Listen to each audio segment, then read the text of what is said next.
Sí, ya había desarrollado mi punto, pero básicamente creo que los 23 que se acaban de conectar también estaban en el anterior. De pronto escucharon, pero para sintetizar mi punto, pues hay que hacer una oposición sensata que básicamente consiste en criticar lo criticable y digamos que reconocer lo que se haga bien, haciendo la salvedad de que las grandes reformas de Petro no las va a lograr y ahí vamos a tener una oportunidad para dar muy duro. ¿Por qué? Para poder ganar centristas. Digamos que ese es el gran resumen de todo mi punto. Y bueno, pues Santiago ya estaba dando un punto, del cual pues digamos que yo sí quisiera hacer un apunte. Espérame si quiere, De, entonces yo lo abordo, vuelvo y lo abordo, hago una síntesis rápida para que usted entonces ya de una vez me responda y ahí vamos, ¿listo? pero una síntesis igual a la mía. Sí, corta, corta, corta. Yo venía diciendo que yo propongo una oposición reactiva, es decir, donde nos opongamos absolutamente a todo. Y los argumentos que yo doy con base a ello es correspondiente a el trabajo que ha hecho la izquierda no solamente aquí en Colombia, sino el que ha hecho en toda la región, digamos, que ha sido heredada del mayo del 68, del mayo francés, en donde lo que hicieron fue prácticamente convulsionar a toda la sociedad a través de manifestaciones, a través de un relato en donde siempre desprestigiaban al presidente que estaba en su contra. ¿Cuál es el objetivo? El objetivo era tumbarlo, para ellos colocar el suyo, ¿no? Yo lo que estoy proponiendo es básicamente hacer exactamente lo mismo, pero desde la otra línea, ¿no? Esa es la síntesis que yo doy, ¿no? Entonces, no sé si me falte algo de lo que ya había mencionado anteriormente, pero lo que ya sería igual de sintetizado, así como lo hizo usted. No, yo voy a contribuir en la síntesis de Santiago porque para yo poder contestar tengo que hacer esta precisión. Y Santiago pues lo decía, o sea, lo decía digamos que es que en Chile y en toda la región hicieron una oposición recalcitrante, yo le llamo a esa oposición recalcitrante, Exacto. y eh, pero entonces dice, por eso es que se subieron al poder. Pero ahí hay algo fundamental que yo sí creo que vale la pena analizar y tener en cuenta, y es que eso no lo lograron en 4 años de hacer oposición. Es una narrativa que llevaba desde los años 60, 70. En Colombia, a pesar de todo, desde los años 60, esa narrativa no había logrado poner un presidente, salvo algunos presidentes medianamente amigos de ellos. O sea, digamos, Pero, Belisario Betancourt, una pregunta, Alfonso. ¿esto no me estaría dando la razón? Es que, en parte, pero es que nosotros a no ser de que usted se proponga que vamos a hacer esto a 60 años o a 15 años, ¿sí? No. Pero tenemos cuatro para hacer eso, hacer lo que los demás países hicieron en 60 años. ¿Por qué? Porque es que ellos culturizaron toda una generación, inclusive 2 generaciones las culturizaron y permanentemente fue el discurso de odio de clases, permanentemente el discurso de ellos contra nosotros, permanentemente el discurso de la clase politiquera contra nosotros. Nosotros si queremos darle la vuelta a esto, tenemos que hacerlo en 4 años. Y 4 años es muy poco tiempo para permear eso que sucedió en otros países. Entonces, mientras que los demás países tuvieron 10, 15, 20, 30 años para hacerlo, nosotros tenemos 4 años. Y nosotros tenemos unas condiciones muy especiales. Yo insisto en algo, y es que Colombia es la República Independiente de Latinoamérica. O sea, aquí es muy diferente. No tuvimos regímenes militares salvo el de Rojas Pinilla, y uno puede tener una discusión muy amplia sobre eso, sobre si sí o si no, pero somos el único país que no ha tenido un golpe militar, ¿sí? Mientras que todos los países de Latinoamérica sí los han tenido, y varios, Colombia no. Colombia tiene una tradición muy civilista, muy constitucionalista, y eso nos hace de entrada ya diferente. Somos el único país que hasta el día de hoy 25 de julio, no había tenido un presidente abiertamente de izquierda. Y eso también ya nos marca abiertamente un panorama muy diferente al latinoamericano. Somos el único país que ha resistido en más de 50 años con varias guerrillas de diferentes tipos de guerrillas. Colombia ha llegado a tener más de 5 guerrillas al tiempo. Inclusive antes del 60 hubo muchas guerrillas. Hay inclusive guerrillas de derecha, como los chulavitas.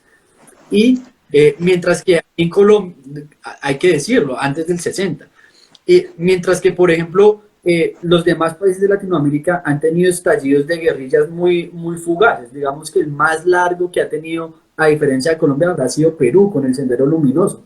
Pero de resto, nosotros somos una república muy independiente, cosa que digamos que tomar de referencia o de marco de referencia a todo el continente, es un poco más complejo. Entonces, digamos que esa transformación que, digamos, propones, yo creo que es mucho más compleja y más compleja de hacerla en 4 años, porque la meta de nosotros sí es hacerla en 4 años, no en 8, porque en 8 es más difícil. En 8 años, los generales actuales no van a estar, eso es, sí, no van a estar. Seguramente van a estar coroneles y mayores que serán de la línea de Gustavo Petro, o los que se mimeticen con la línea de Gustavo Petro. Entonces no tenemos 8 años para hacerlo, tenemos 4. Y aquí tocaste otro punto, el tema de las manifestaciones. Claro, o sea, nosotros no hemos tenido, digamos que, la oportunidad para ejercitarnos en el ejercicio de las manifestaciones, mientras que los demás sí, los demás han tenido 30 años aquí en Colombia para ejercitar esa vaina de la movilización social, del marco, digamos, insurgente en las ciudades. Entonces, ya tienen un modo operandi, ellos ya tienen un manual, ellos ya saben, bueno, nos reunimos en tal parte, llegan tales los buses, o sea, la logística de ellos está en detalle, nosotros no, nosotros empezamos de cero, de pronto con una cadena de WhatsApp y salen, no tenemos más. Y a pesar de eso, a pesar de todo eso, sí hemos tenido momentos fugaces de manifestaciones, como las del no, en los acuerdos de paz, que hubo dos masivas muy grandes que llenaron, o sea, uno puede decir que fueron apoteósicas, llenaron ciudades, estas manifestaciones, pero estas manifestaciones pues no van a salir desde el WhatsApp y desde el uno al uno, tiene que venir acompañada pues de la oposición política que esté en el Congreso y es más complejo. Entonces, digamos que si tuviéramos más tiempo, y finalizo con esto, cierro con esto, porque digamos nos dice sí, hay que salir a marchar y todo el asunto, y sí, o sea, digamos que en el mejor de los escenarios yo diría sí. El asunto es que nosotros en esta ala hay que decir, o sea, sensatamente nosotros no contamos con esa masa de jóvenes que salgan a marchar. O sea, uno iba a las marchas del no hace 5 años y pues jóvenes habían, pero la mayoría eran señores canosos, ya pensionados. Y cada vez vamos a tener menos de ellos. Y los jóvenes, que hay muchos jóvenes de centro y de derecha y libertarios, muchos de estos jóvenes no salen a marchar porque no están, no saben hacerlo, no lo han hecho nunca, o sencillamente pues le tienen temor a salir a marchar. Entonces digamos que yo por ahora descarto como, o no descarto, esa no es la palabra, no descarto. Yo creo que vamos a hacer varias manifestaciones a lo largo de estos 4 años. Van a ser manifestaciones muy diferentes, sí, pero creo que no va a ser lo determinante. No va a ser lo determinante y, y digamos que ahí es donde ya digamos que yo centraría como ese tema de, digamos, de la discusión. Bien, bien, bien. Yo no creo, y aquí vale la pena hacer la precisión, que tumbar a Gustavo Petro se base única y exclusivamente en hacer manifestación, que si lo considero medular, es otra cosa. Creo que debe ir acompañado en hacer manifestaciones, digamos, en otros ámbitos, como puede ser a través del cine, a través de la televisión, a través de la radio, a través de las editoriales.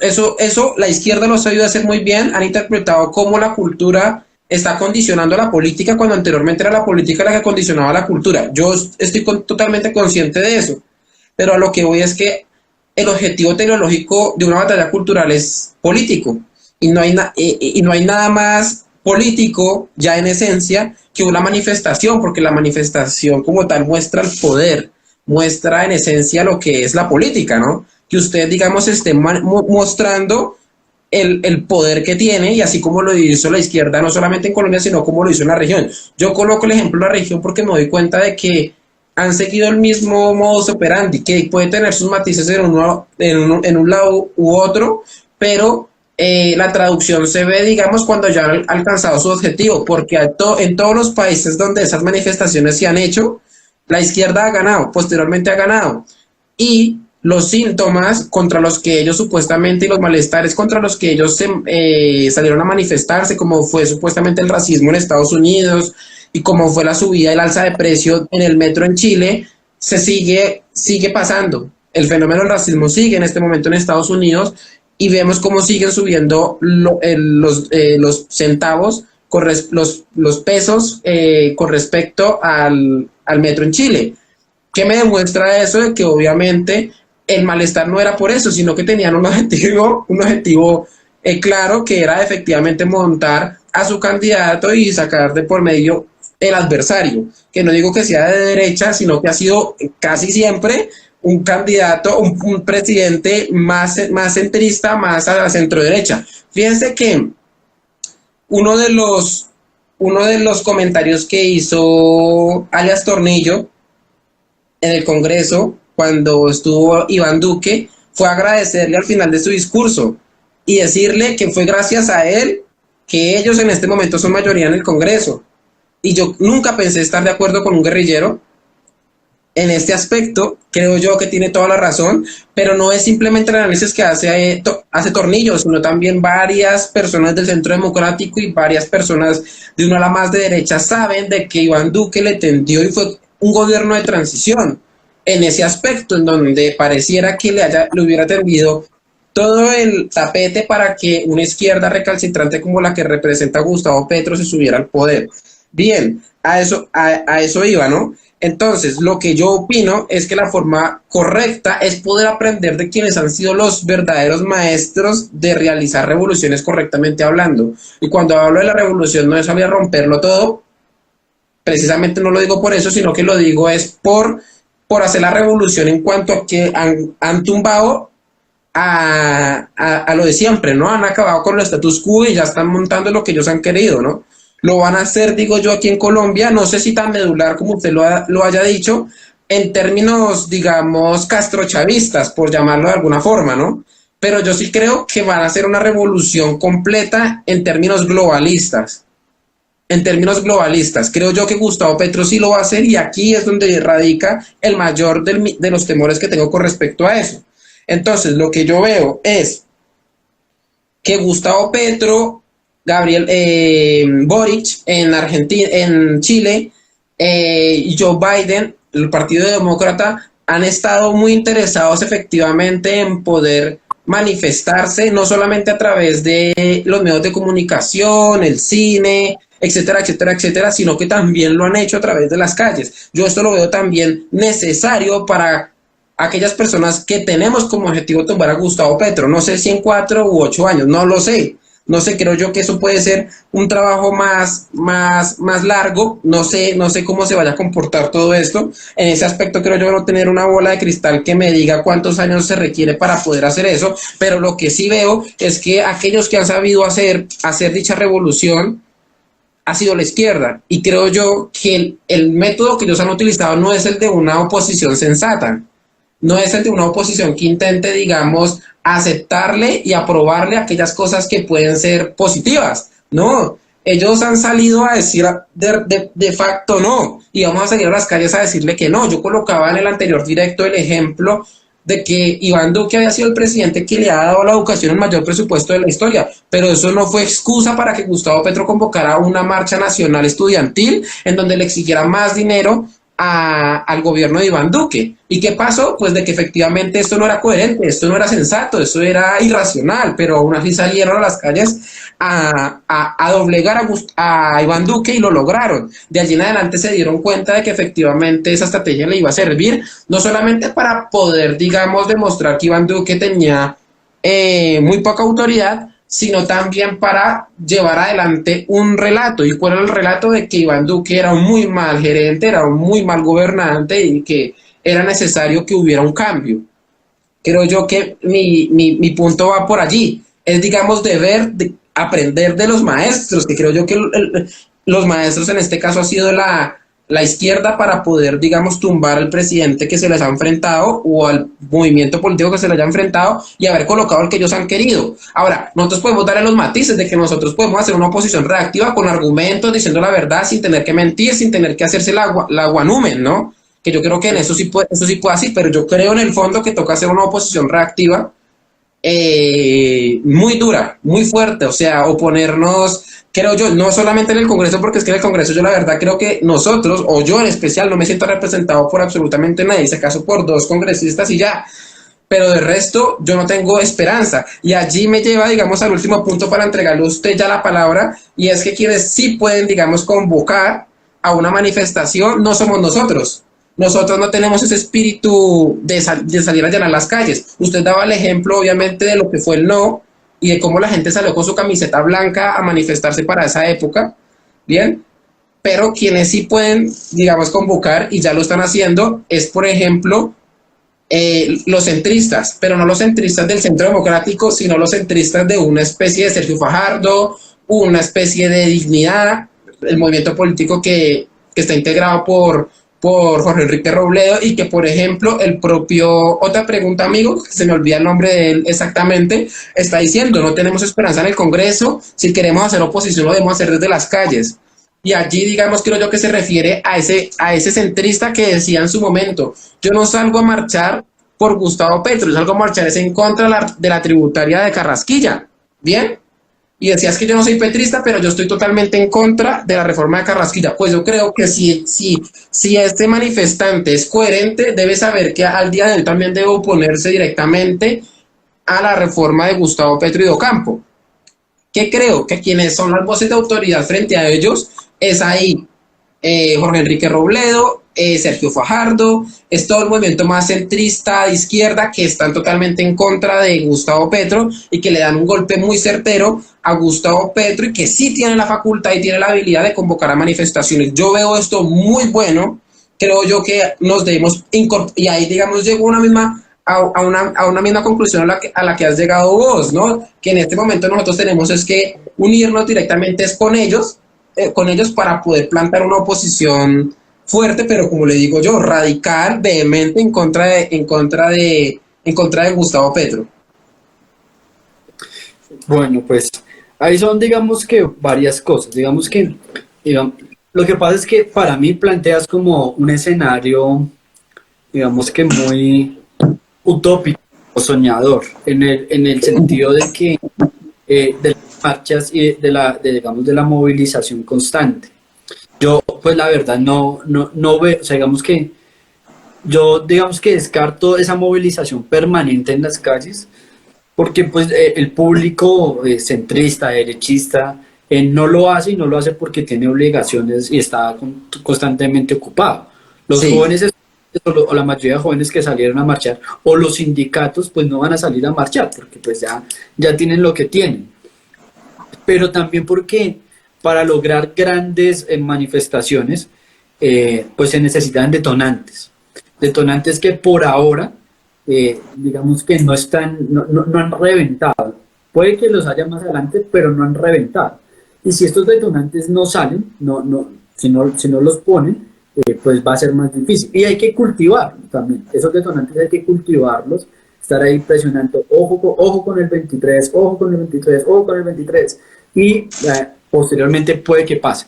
Yo, la verdad, mi lectura es que más allá de si yo quiero o no quiero que hayan marchas, me gustaría que hayan un par al año, unos 2, 3 pares al año.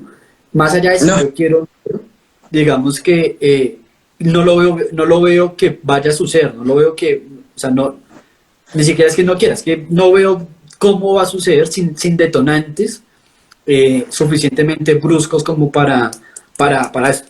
Lo segundo, pues, es que sí se corre un riesgo, y es un riesgo político. Pues, obviamente las primeras líneas han salido a decir que también le van a hacer marchas a Petro y a la clase política. Para allá puede que termine eso como viciando la imagen de la protesta de la oposición. Y lo tercero, y creo que último, es como que la verdad, por mi parte, yo sí no he visto a los centristas en ese plan de una oposición dura. Son Robledo haciéndole oposición en lo económico y sale, igual a los verdes. Pero ese tema digamos, de la movilización constante, no lo sé. De la movilización, de la oposición reactiva, vuelvo y lo digo como lo dije al principio, tiene que coexistir la reactiva con la sensata. Las dos tienen que vivir y las dos tienen que coexistir. Son dos caras de una misma moneda llamada oposición. Solo que una cara de esa oposición es amable y la otra cara de esa oposición, digamos que busca fortalecer el voto. Y ambas son supremamente necesarias. O sea, hay que hablarlos también en términos culturales. O sea, yo lo que veo es, por ejemplo, la posición dura, la reactiva que planteas, yo la veo muy difícil de que entre a los medios tradicionales. O sea, eh, voy a ponerlo así en palabras castizas, como veo muy difícil que empiecen a invitar a los programas de farándula, a los de chismes, al Buenos Días. Veo muy difícil que empiecen a invitar a personas afines a la posición reactiva. Mientras que veo más viable de que la posición sensata, como así la llamo yo, permee más fácil, digamos que, los círculos culturales del país. Y por eso, insisto, son dos caras de una misma moneda. Una moneda se presta más para irse metiendo suavecito, y la otra parte se presta más para mantener vigente el discurso. Pero ambas tienen que de un lado y del otro.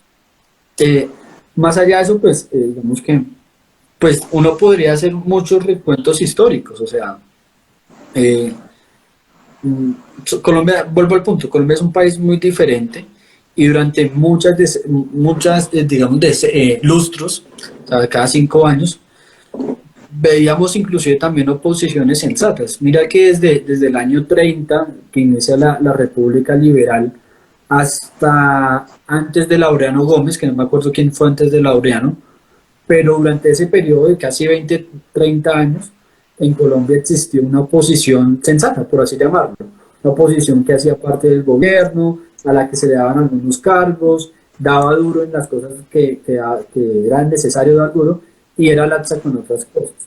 Creo que esa es la esencia de la democracia colombiana, y está en el ADN de los colombianos. En el ADN de los colombianos todavía no está una posición de derecha dura, y eso hay que irlo formando, y personas como usted que están en la posición reactiva tendrán la tarea de formar eso, y quienes estamos en una posición más laxa tenemos otras tareas, pero ambas con un mismo objetivo, y es permear y ganar electoralmente, no solamente en 4 años, sino el otro año, en el 23.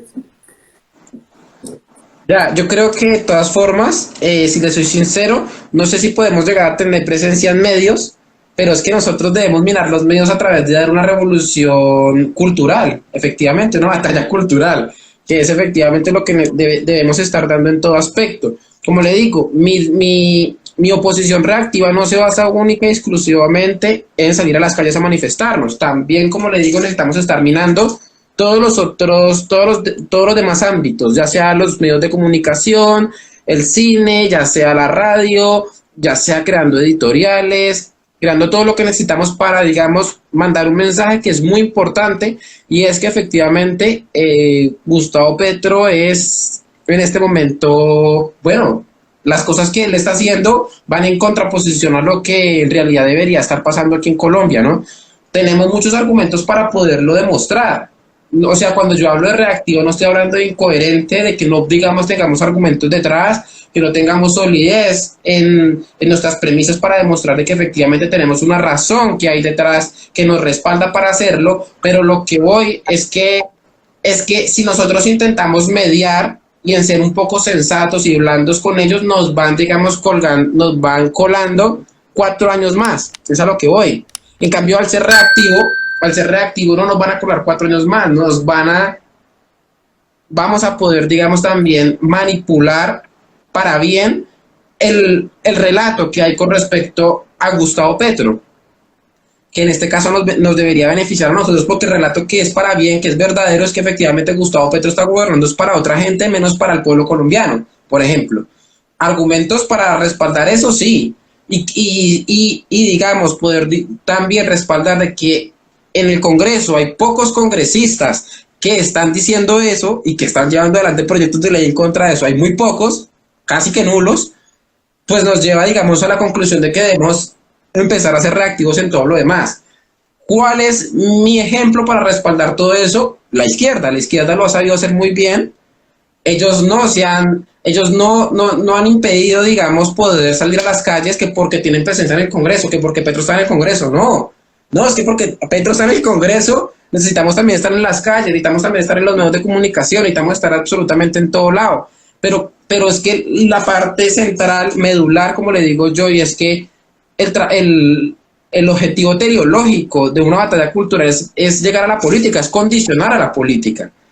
Y la expresión política más fuerte y más contundente que hay es la manifestación.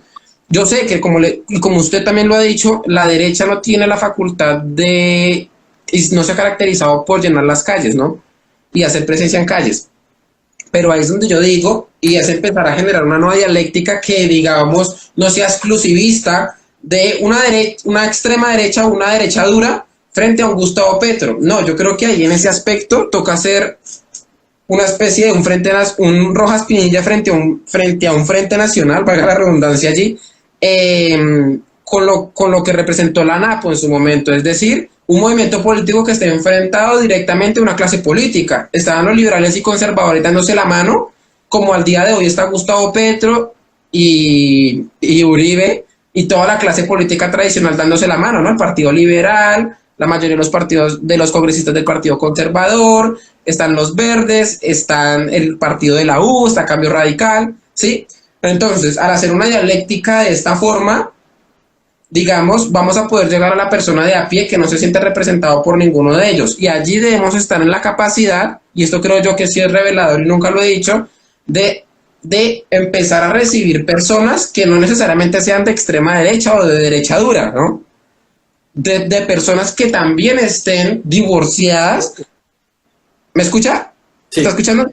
De personas que estén totalmente divorciadas de la izquierda petrista, como por ejemplo digo yo que le va a pasar a un Gustavo Bolívar o como le va a pasar a una primera línea, no por convicción, sino porque la mermelada no va a alcanzar para todos. Y allí, cuando la mermelada no alcance para todos, es cuando la disputa dentro de la izquierda también se va a dar. Es por eso que yo también creo, y muy bueno, como les digo, si no siguen a Miguel, deben seguirlo porque es muy bueno en lo que hace y está dando una muy buena batalla, a pesar de que sea sensato, sensato con la izquierda. Yo creo que toca ser reactivo, pero en por ejemplo, eso es una oposición reactiva. ¿Esto? Claro. Pero que de pronto no lo has visto, pero esa oposición no le quita lo que tiene que ser reactivo, ¿sí? O sea, cosas como la mermelada, esto es reactivo y salir a hacer una parodia como la que hice en TikTok con esto es reactivo, pero es que esto amerita ese tipo de reacción. Exacto. Pero yo me pregunto, ¿habrán muchas otras cosas que este gobierno impulse contra las cuales no nos podemos oponer porque tampoco sería viable oponernos? Entonces tenemos dos opciones, o nos callamos o nos oponemos porque sí. Y yo creo que esa mezcla de ser reactivo con este tipo de cosas y reconocer las cosas pequeñas que estén bien, suman credibilidad. Pero pues es como que cada quien le juega Bien. o lo sabe hacer. Pero, fíjese que algo que usted menciona que me parece correcto, pero yo creo que ahí en el fondo también voy es directamente a quiénes son aquellas personas que están llevando adelante unas reformas buenas o deseables. Ahí me doy cuenta en el fondo de que no quieren, digamos, siempre beneficiar al pueblo colombiano. Tengo razones de peso para decirlo. Doy, por ejemplo, y menciono el nombre de lo que es el proyecto de ley que intenta colocarle impuestos a las bebidas azucaradas y endulzadas. Yo creo y estoy totalmente seguro que la mayoría de las personas que están escuchando eso saben que las bebidas azucaradas y endulzadas son malas para la salud. Y a priori se cree que eso es un proyecto de ley bueno. Ahora bien, uno se debe hacer varias preguntas con respecto a todo eso. ¿Quiénes son los que están promoviendo eso? ¿Sí? Uno. Dos, van a intentar, digamos, eso lo hacen para en el fondo, digamos, reducir la cantidad de casos de presión alta, de cosas que estén relacionadas con el sobrepeso. Uno se dirá, no, porque si esto fuera así, necesita, digamos, llevar adelante unos impuestos no solamente para eso, sino para una serie de factores que también están contribuyendo con eso. Y por ejemplo, hay bebidas que, como les digo y como lo mencioné anteriormente, contribuyen con eso y no son bebidas directamente azucaradas o endulzadas. Este proyecto lo lleva simplemente para llevar adelante un discurso que es que ellos sí se están preocupando por la salud de los colombianos, mientras necesitan llevar adelante una reforma tributaria, necesitan recaudar más para dar más mermelada. Yo, en ese aspecto, yo sí me opongo radicalmente porque sé en el fondo quiénes están. Sí, comprendo, y ahí sí le doy la razón, de que no podemos, o sea, yo creo en el fondo que todas las cosas que ellos van a sacar adelante, por muy buenas que se intenten ver, o que digan ser buenas y deseables, no lo son. No lo son porque es que yo sé quiénes son los que están atrás, yo sé lo que ellos han hecho para llegar atrás. Entonces, en esos días creo yo que por eso tenemos razones de peso para ser totalmente reactivos y oponernos a todo, así como ellos en su momento se opusieron a todo lo de Iván Duque, por ejemplo. Pero, ¿verdad? Porque este tema me enciende, o sea, porque yo creo que también hay un tema, inclusive digamos, de convicción personal, y es como lo que mi conciencia también, como Miguel Zárate me indica, ¿sí?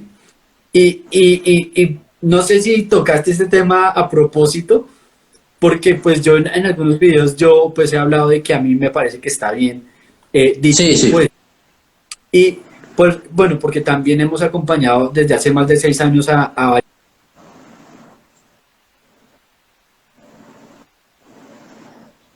conciencia me dice es bueno y yo no me puedo oponer a esta iniciativa por conciencia.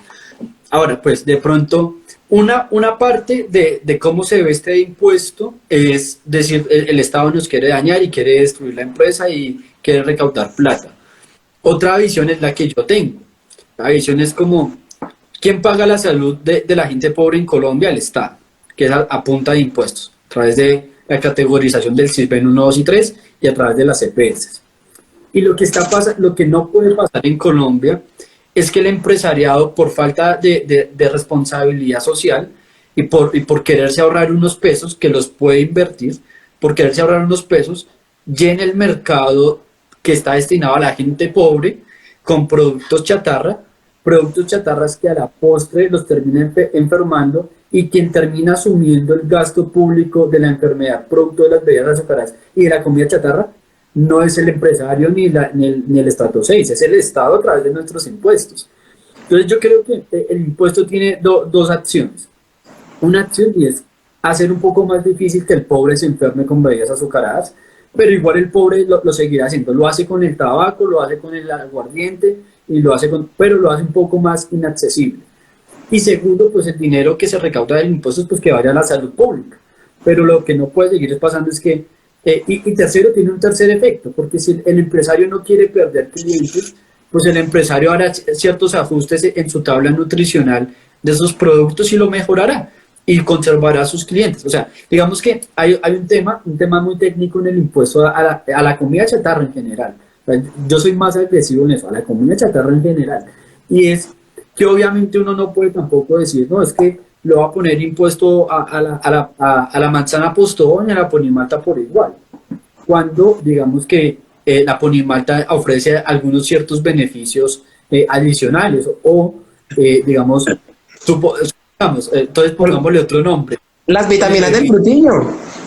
Bebida, pero es otro nombre, bebida malta, ¿sí? Pero a lo que voy es que este tipo de impuestos también tiene que generar un cuarto elemento, y es que uno no puede prohibir las bebidas azucaradas porque sí. Entonces prohibamos cualquier vaina que tenga 1 gramo de azúcar. No, hay que establecer unos límites y unos topes, porque no, tampoco hay que ser bobos de que entonces vamos a tomar solo agüita sin azúcar y ya, o agua de limón, ¿no? Eso sería ingenuo. Yo creo que hay es que poner unos mínimos, o sea, bebida que tenga tanto porcentaje de azúcar por encima de esto, impuesto. Bebida que tenga cierto porcentaje de azúcar por debajo de eso, no hay impuesto. Y creo que esa es una media equilibrada que beneficia a todos, beneficia al sector empresarial, a la salud pública, a las finanzas públicas y finalmente pues al pobre que termina enfermándose de diabetes, de hipertensión, de colesterol, los niños obesos que estamos viendo hoy en día en colegio. Creo que su merced tiene alguna carrera relacionada con la educación física o algo por el estilo, no sé. Sí, yo estoy licenciatura en deporte, pero de todas formas, pero o sea, es algo muy cierto. O sea, yo tengo 2 sobrinas y cada vez que puedo ir al jardín las recojo, al colegio. Y cada vez es impresionante que cada vez uno encuentra más niños obesos en los colegios. Y eso no es por el arroz, por el frijol. eso es por una cantidad de yogur elevado en azúcar, de cereales, de Yo estoy totalmente, una cantidad. yo estoy totalmente de acuerdo con las razones que usted da, pero yo estoy seguro que las razones que usted está dando no son las razones que ellos tienen detrás. Ahí es donde está el problema. Ahí es donde yo difiero de cuáles son las razones que a ellos los llevan a colocar ese proyecto de ley. Ellos necesitan ese dinero para otra cosa totalmente diferente. Es que como le digo, yo le doy también otra razón de por qué creo que eso no es así. Yo creo que un impuesto de ese estilo debe darse cuando el agua potable, por ejemplo, llegue a todos los rincones del país. Dos, cuando haya una educación nutricional en todo el país. ¿Sí? Ahí después de eso yo considero que ya se amerita. Y aún así considero que eso recaudado debe ir exclusivamente a intentar promover un no consumo de esas bebidas, de la comida chatarra, etcétera, etcétera, etcétera, y a promover el deporte, a promover el ejercicio físico, la actividad física, etcétera, etcétera, etcétera. Yo creo que así se verá. Obviamente no es lo que va a hacer Gustavo Petro. Gustavo Petro en este momento necesita dar la imagen que él se está preocupando por la salud de los colombianos supuestamente, pero en el fondo lo que necesita es una reforma tributaria de más de 70 billones de pesos para poder seguir dando mermelada a todo el que se le arrimó. Tener al Congreso no fue fácil. Alquilar el Movistar Arena y hacer la campaña más cara de la historia en Colombia no fue fácil. Ahí son dos cosas. Una, pues digamos que este proyecto tampoco se lo inventó Petro. O sea, este proyecto lo hemos venido acompañando desde hace más de 6 años, como le digo. Desde el gobierno lo hemos venido acompañando junto con Red Papás. Y entonces, pues no es de Petro. Y digamos que lo segundo que me lleva es como, pues de cualquier forma van a recaudar plata. O sea, de cualquier forma van a recaudar mermelada, ¿sí? Entonces, así no pongan el impuesto a las bebidas azucaradas, van a recoger plata por otra parte. Ahora bien, pues, en vista de que este es un proyecto que hemos venido acompañando ya muchos años, en el cual me gustaría ver éxito porque pues hace parte de algo que he venido haciendo un buen par de años, pues digamos que es como un mal necesario. Yo lo veo como un mal necesario, pero pues digamos que esta es una discusión muy diferente. ¿Por qué? Porque nos divide aquí, llegamos a un punto muerto. Llegamos a un punto muerto en el que su merced me va a decir, pero esa plata se la dan a mecatear en mermelada. Y eso es cierto, se la dan a mecatear en mermelada. Pero no quita o no invalida también mi otro punto, que es igual, o sea, ambos puntos son válidos y es este impuesto, a mi visión, es necesario. Entonces ahí quedamos enfrascados en eso y pues no. Pero este tema, no estamos hablando de las bebidas azucaradas y de la alimentación de los colombianos, porque sí, lo estamos hablando a vía de ejemplo. A vía de ejemplo de ciertas cosas en las cuales, digamos, puede uno estar o no de acuerdo Sí. con lo que está. Y ahí es donde viene como ese tema, ese conflicto moral, inclusive de mi conciencia. O sea, voy a atacarme a mí mismo, a lo que yo he venido haciendo, a mi esencia, a lo que he promovido, por hacer una posición dura. Digamos que hay ciertas personas que también es que eso, hacer una posición dura o una posición reactiva, también es un lujo que se pueden dar algunos. Hay otros que no se pueden dar ese lujo, porque es un costo político. Entonces y no sé, aquí lo voy a decir abiertamente, yo no sé si Santiago tiene aspiraciones políticas más adelante, electorales, no lo sé, pero Miguel Zárate sí. Y digamos Ah, que hay costos políticos que uno tiene que ir con seda, ¿sí? Pues en esos costos políticos, pues uno también calcula eso. Y eso ya. pues es un costo político que hay que asumir, porque a la final, pues, ¿qué importa? Si digamos, si estuve de acuerdo con un solo impuesto, uno de 1000 impuestos, si estuve de acuerdo con un impuesto, si a la final eso me ayuda o me contribuye al objetivo político en 4 años de lograr hacer algo en contra de Gustavo Petro y sumar una curul más a la oposición contra Petro, ¿sí? Entonces digamos que por eso, digamos, quienes tenemos unas aspiraciones inclusive políticas, tenemos que ir con esa sed. Algunos otros, yo te pongo un ejemplo, no sé, Alejandro Bermeo, Polo Polo, se pueden dar el lujo de irse en una oposición reactiva. Se pueden dar ese lujo. No tienen que perder nada porque su discurso ha sido el mismo siempre. ¿Sí? Mientras que habemos otras personas que estamos tratando de ganar el voto centrista y no nos podemos dar ese lujo de hacer una posición reactiva. Y eso vuelve otra vez al punto. Se necesitan ambos tipos de oposición. Ya, yo creo que ahí en el fondo, creo yo que para el votante común, que digamos están los 10 millones de votos, no sé, digamos, o sea, porque es que ese fue un voto vehementemente anti-Petro, creo yo, esa es la traducción que yo hago. Entonces, no sé hasta qué punto estén dispuestos a ser sensatos con Gustavo Petro cuando en su momento prefirieron votar por Rodolfo Hernández, ¿no? Creo yo, ahí también podría hacerse una discusión con respecto a eso. Podría existir una discusión frente a eso. En mis redes yo lo experimento muchas veces y es como de que a mí me dicen siga así, siga. Y hay gente que no le gusta, por ejemplo, lo de los impuestos a las bebidas azucaradas y yo salía a defender ese impuesto. Pero mucha de esa gente me decía no estoy de acuerdo, pero lo apoyo. Y ahí digamos que esa es digamos la esencia de esa oposición sensata. Hay gente que va a comulgar conmigo porque simplemente las fuerzas militares y yo voy a ser el héroe porque defiendo las fuerzas militares. Que si yo me pongo, que si yo explico, porque es que una cosa es oponerse porque decir no me gusta y punto. Pero digamos cuando uno establece este tipo de puntos, como lo que yo le estoy diciendo, que inclusive usted me dice yo estoy de acuerdo, pero hay otras personas que no hacen todo ese raciocinio detrás de cada idea.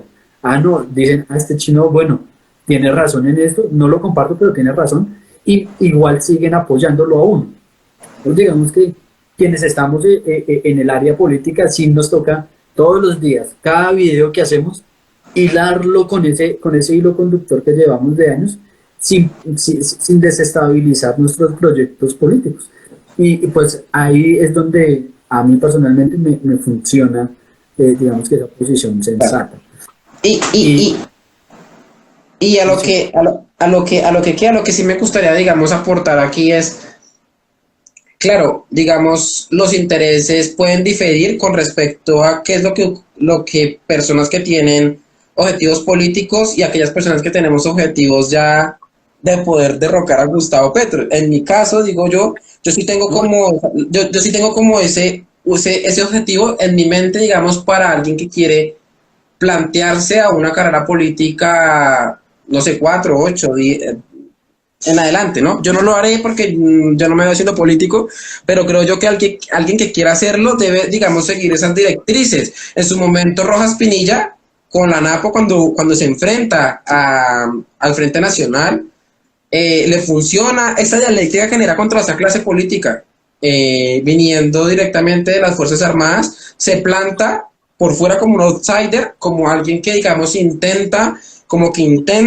capturar a ese votante que no se siente conforme con el Frente Nacional y que se está viendo traicionado por ellos mismos. Exliberales y exconservadores entran allí, ¿no? Hasta comunistas y hasta personas de una ala más radical terminan en un partido fundado por un general. ¿Cómo se explica eso? Pues porque obviamente desde allí funda un movimiento político que se va a enfrentar directamente a ellos.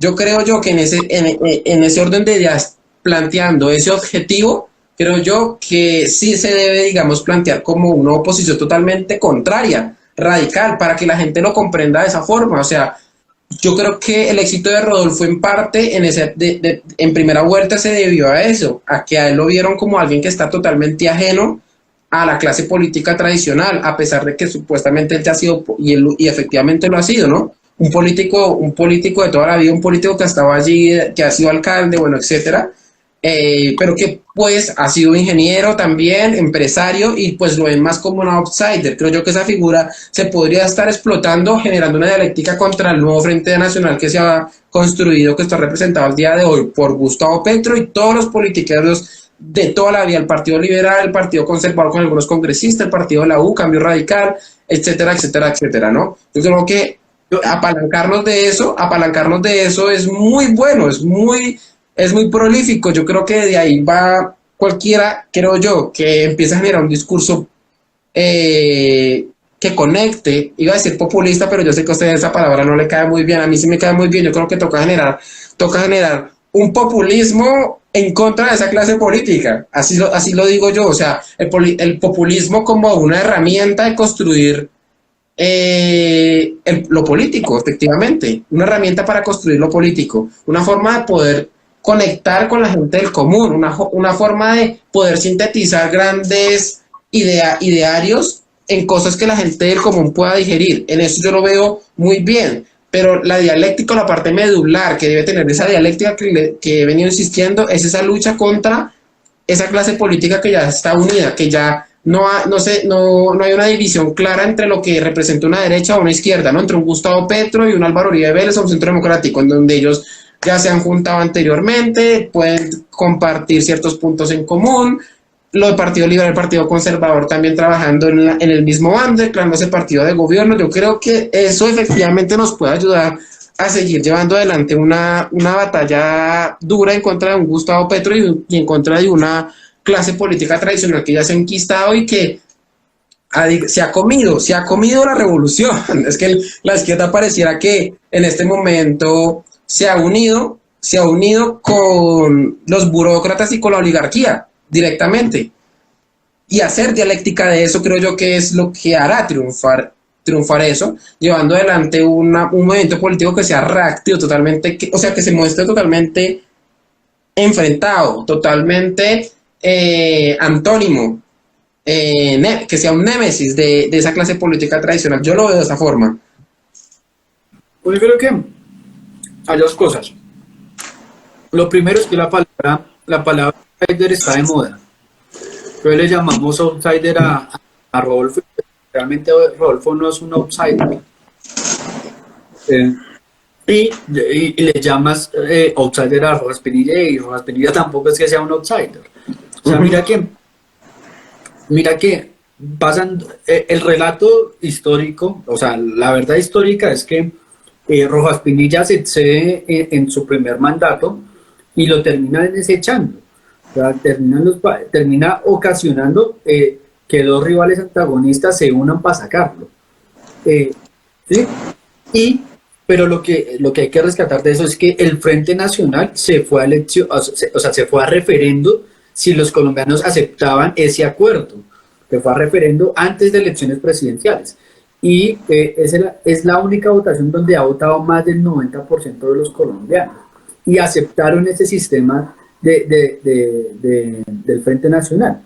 Ahora bien, Rojas Pinilla vuelve, pero es que Rojas Pinilla vuelve después de 16 años. O sea, tuvo 16 años para estar martillando y martillando y martillando. Y hasta con justa razón. Y aún así, no logró las mayorías. Pero fue 16 años. Y yo insisto, es 4 años.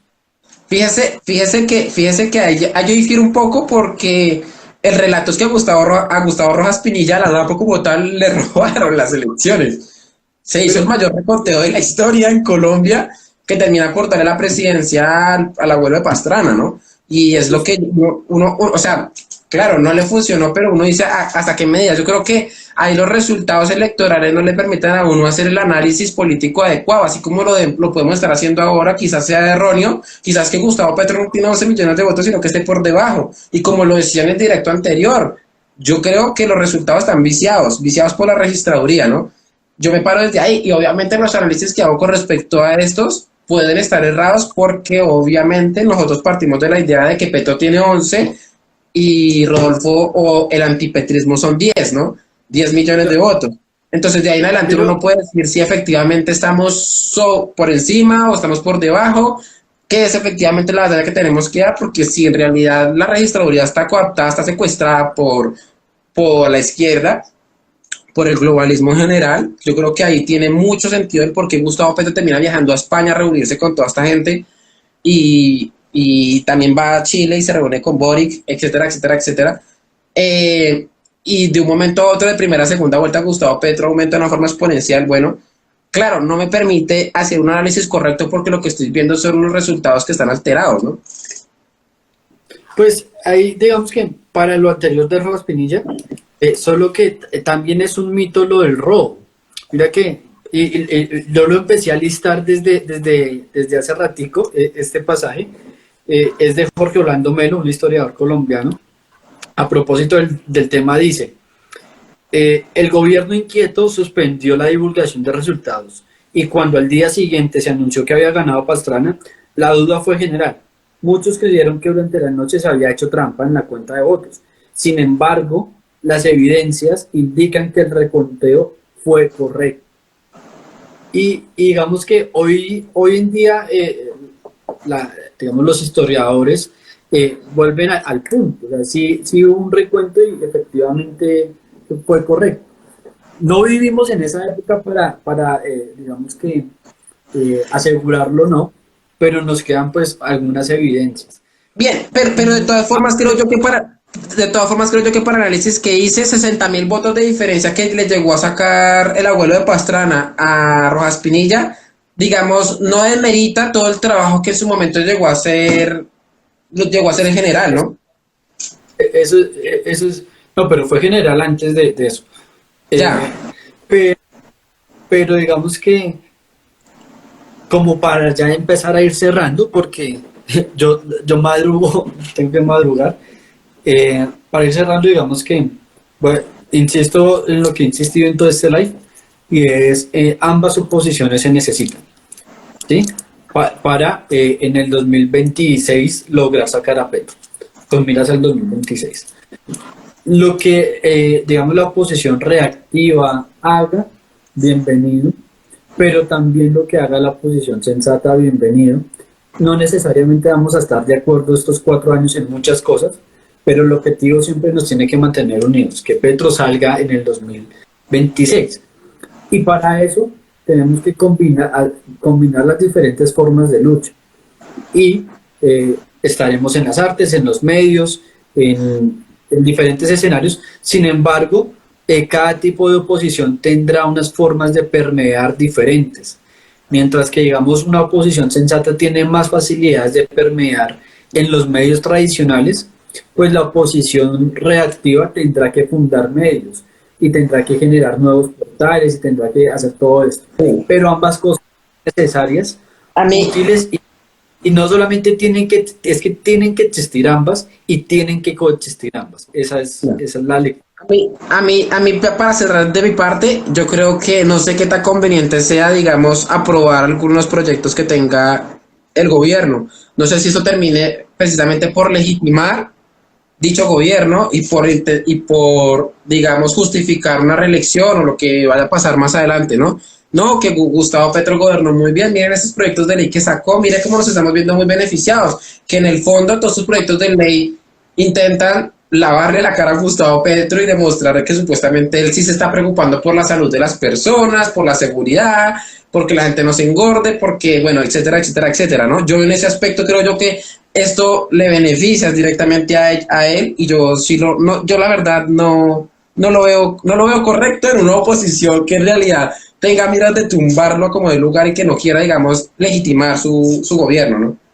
Yo en cambio lo veo de la siguiente manera. De pronto, no sé, con todo respeto, cuando dicen con todo respeto es porque te van sí, porque me van a insultar. Tírala de una. Pero con todo respeto, de pronto hace falta visión amplia, de 180 grados. O sea, nosotros, desde la oposición sensata, de pronto le vamos a decir sí a este tipo de cosas, al etiquetado de comida chatarra, y cosas así, ¿sí? Pero lo medular, lo grueso, lo realmente determinante, pues vamos a hacer una posición de este tipo. Mientras que si tú le preguntas al ciudadano de común, venga, pongámoslos en los términos más populistas, venga, ¿usted está de acuerdo con que a sus hijos los envenenen con azúcar enlatado? No, nunca, ¿sí? Nosotros no podemos ser enemigos de eso. Mientras que las grandes reformas tienen, vea, hay un principio político. Reformas pequeñas como esto es una reforma pequeña, o sea, lo del azúcar, esto es una reforma pequeña. Reformas pequeñas tienen vacíos pequeños, reformas grandes tienen vacíos grandes. Y grandes. Entonces digamos que No estoy diciendo que hay que aplaudir las pequeñas que sean necesarias, pero ninguna de las grandes hay que aplaudirla, ninguna de las grandes. Y en las grandes vamos a encontrar lo que activa a la gente, lo que genera sensibilidad. Esto, digamos, genera mucha, esta es la muy buena, esto genera mucha apatía, o sea, la gente del común dice, sí, nos parece, pero ¿qué va a pasar cuando el día que Petro diga, no, hoy acabo las EPS? Pues que al otro día hay varias clínicas que hay muertos, o sea, al otro día hay muertos en la calle. ¿Sí? Toca salir a las calles. Toca salir a las calles. ¿Por qué oponerse a algo que la inmensa mayoría de los colombianos ven como algo bueno, cuando tenemos una oportunidad de oro de oponernos a las cosas grandes que sí generan una activación en el público, ¿sí? Entonces, y mira que te pongo el ejemplo en la misma área, en el área de la salud. Usted le pregunta a la gente piensa que esto está bien. La gente piensa que el etiquetado de comida chatarra inclusive el impuesto a las bebidas azucaradas, la gente piensa que está bien. No nos podemos oponer a lo que la gente piensa que está bien. Pero en el mismo hilo conductor de la salud, el día que se les dé por acabar las EPS, ese día no va a valer esto. Ese día la gente ni se va a acordar de esto. Se van a acordar de que se quedaron sin EPS, que se quedaron sin acetaminofén, se quedaron sin el POS, se quedaron sin la quimioterapia, ¿sí? Porque es un dicho común, Coca-Cola mata tinto, ¿sí? Y Coca-Cola es EPS. Tinto es estas pequeñas cosas insignificantes que la gente no recuerda. Hay muchas cosas beneficiosas que han hecho, inclusive la izquierda, que la gente de hoy en día no recuerda, no lo recuerda. ¿Por qué? Porque recuerda lo grande, lo que les afecta el día a día. Esto probablemente les afecte un poquito el día a día. De pronto sea más difícil de combinar la empanada con un jugo natural que con una gaseosa. Entonces es difícil, ¿sí? Pero quedarse sin EPS, eso es algo que afecta a diario.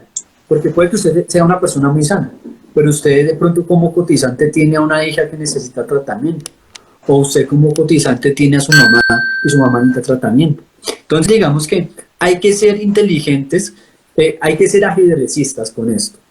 Entonces, esto nos puede dar para horas y horas de más debate, pero debo dormir porque mañana tengo un compromiso bastante importante de tema política también. Preciso es a la madrugada en Bogotá, en el centro, y Bogotá es caótica en las mañanas.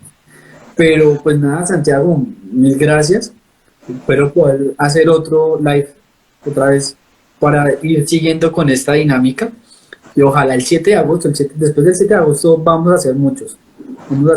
Y va a haber papayazo. O sea, no se preocupe si el día de mañana apoyamos el etiquetado de las comidas chatarras. No se preocupe, porque van a haber reformas grandes, va a haber reforma al sector agrario, va a haber reforma a la salud, va a haber reforma al sector defensa, va a haber reformas que nos van a dar material para hacer esa posición reactiva que su merced plantea.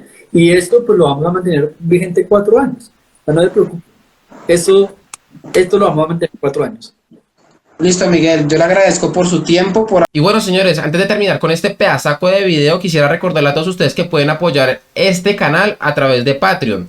Allí también podrán recibir muchos beneficios, como poder acceder a todas las lecturas que hemos estado realizando todas las noches y que al cabo de un tiempo desaparecen de mi canal de Twitch. Serán posteriormente resubidas a mi canal de Patreon. Así que allí, aparte de eso, también podrán tener contacto directamente conmigo, entre otros muchos beneficios más. Así que bueno, señores, ahora sí, no siendo más, se cuidan.